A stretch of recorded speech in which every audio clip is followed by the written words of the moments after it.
Hello parents, a quick question. Do you know your child's love language? So I know that a lot of times we've heard about love language, but we only know it in relation to our spouses. Oh, do you know your wife's love language? Do you know your husband's love language? But our kids do have love languages too. Do we know them? We may think that we're showing our kids love, but they're not perceiving it that way. And sometimes it feels frustrating. You feel like, what else do you need me to do? I do this for you, I do that for you. And the child is crying inside because you're not loving him or her the way they would like to be loved. So it's very important that we know, we recognize the love language of each of our children.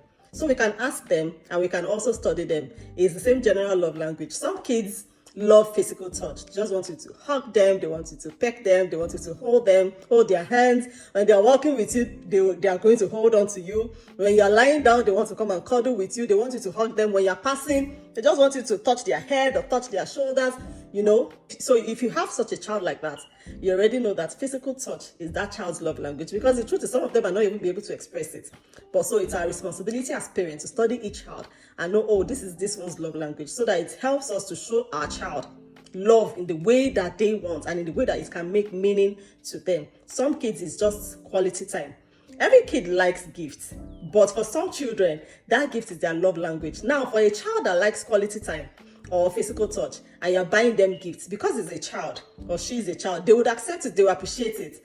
But that emptiness, that need for love is not filled. That their love tank is not filled with that gift. They appreciate the gift, they're excited, but that's not really their love language. So it's not really hitting the spot for them.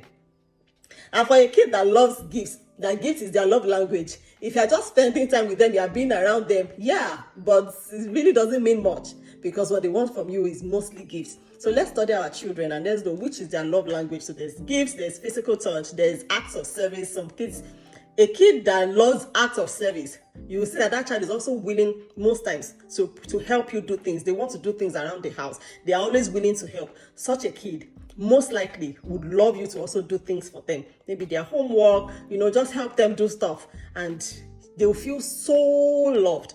And for some kids, it's words of affirmation. What you tell them matters a lot. If you speak negative words to such a child, you are gradually killing that child. You are destroying the child's love tank. So the only thing that you can help to build up that child's confidence, that child's love tank, is to speak positive words, words of affirmation. You're great, you look handsome, you're this, you're that. Because for such a child, when they hear negative words about themselves in school, it already demoralizes them. It breaks their confidence. It shatters them.